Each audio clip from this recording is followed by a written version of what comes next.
চাঁদা আমরা নিব না, দুর্নীতি আমরা করব না। চাঁদা আমরা নিতে দেব না, দুর্নীতি আমরা সহ্য করব না। এই বাংলাদেশটা এতগুলো মানুষ এমনি এমনি জীবন দেয় না। যত সময় হায়াত দিয়েছেন তত সময় মানুষের জন্য লড়াই করব ইনশাআল্লাহ। এ লড়াই বন্ধ হবে না। বাংলার মানুষের মুক্তি অর্জন হওয়া পর্যন্ত আমাদের লড়াই অব্যাহত থাকবে। বলছিলাম, জামাতে ইসলামী যদি আল্লাহর ইচ্ছা এবং জনগণের ভালোবাসায় বাংলাদেশের মানুষের সেবা করার সুযোগ পায়, তাহলে মালিক হবে না, সেবক হবে ইনশাআল্লাহ। আজ আমি ঘোষণা দিচ্ছি, লক্ষ জনতাকে সাথে নিয়ে বাংলাদেশ জামাতে ইসলামী থেকে যারা আগামীতে সংসদ সদস্য হিসাবে নির্বাচিত হবেন, আরে আপনারা কথা বন্ধ করেন, আপনারা কথা বন্ধ করেন, সবাই বসে পড়েন, সবাই বসেন, বসেন, কেউ দাঁড়াবেন না, সবাই বসেন। যদি আল্লাহর ইচ্ছায় জনগণের ভালোবাসায় বাংলাদেশ জামাতে ইসলামী থেকে সংসদ সদস্যরা নির্বাচিত হয়ে সরকার গঠন করেন, তাহলে কোনো এমপি, কোনো মন্ত্রী আগামীতে সরকার কিন্তু প্লট গ্রহণ করবে না।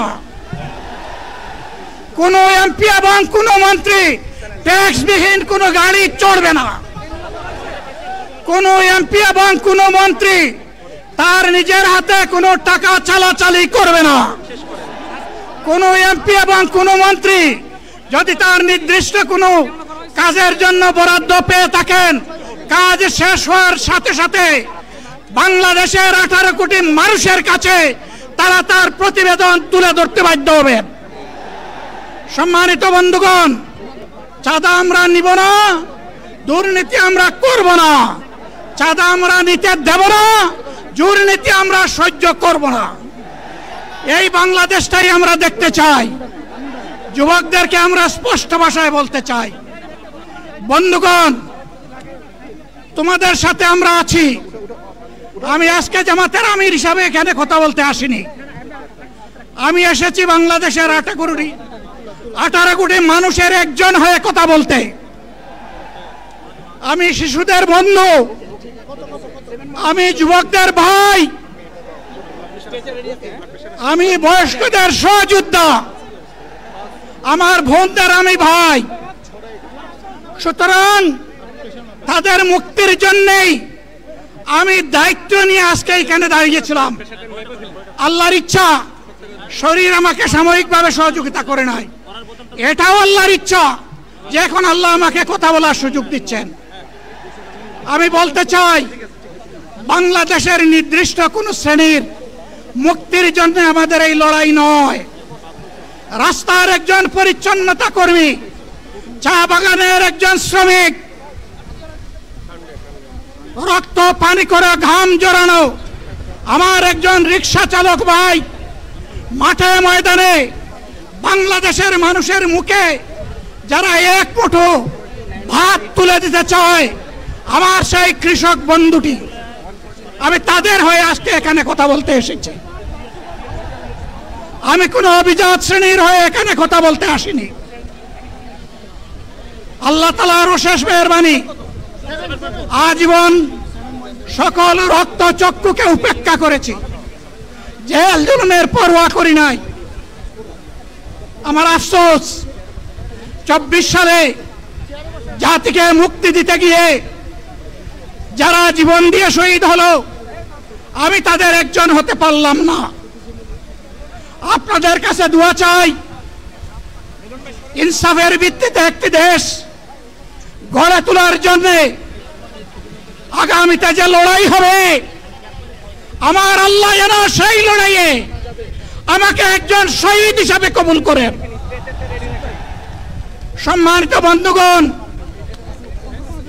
আমাদের প্রিয় শহীদ নেতৃবৃন্দ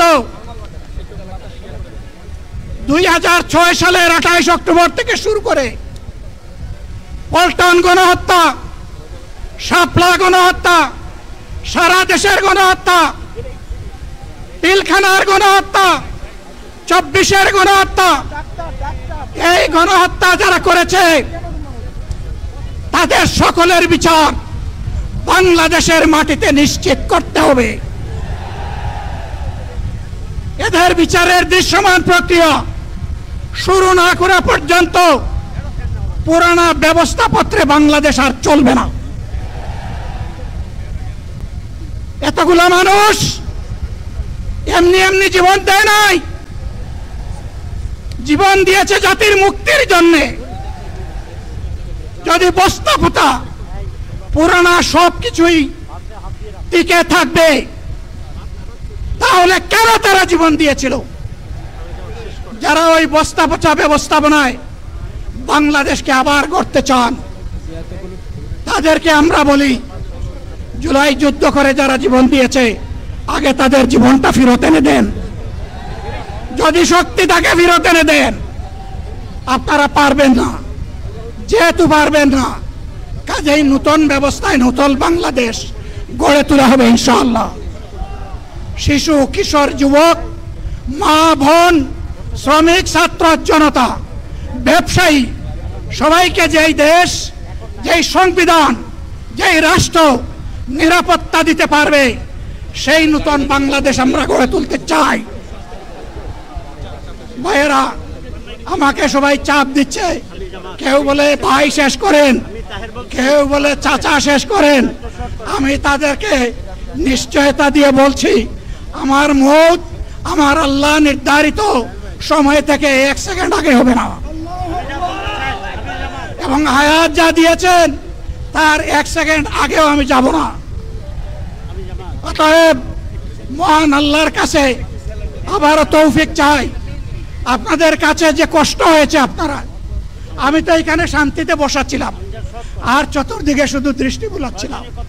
কি কষ্ট হচ্ছে আমার ভাইদের। প্রিয় ভাইরা, এই কষ্ট আল্লাহর জন্য।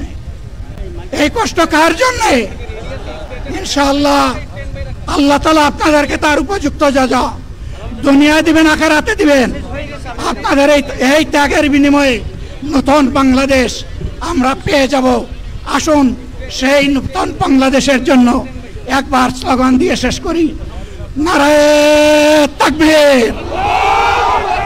আসসালামু আলাইকুম ওয়া রাহমাতুল্লাহ।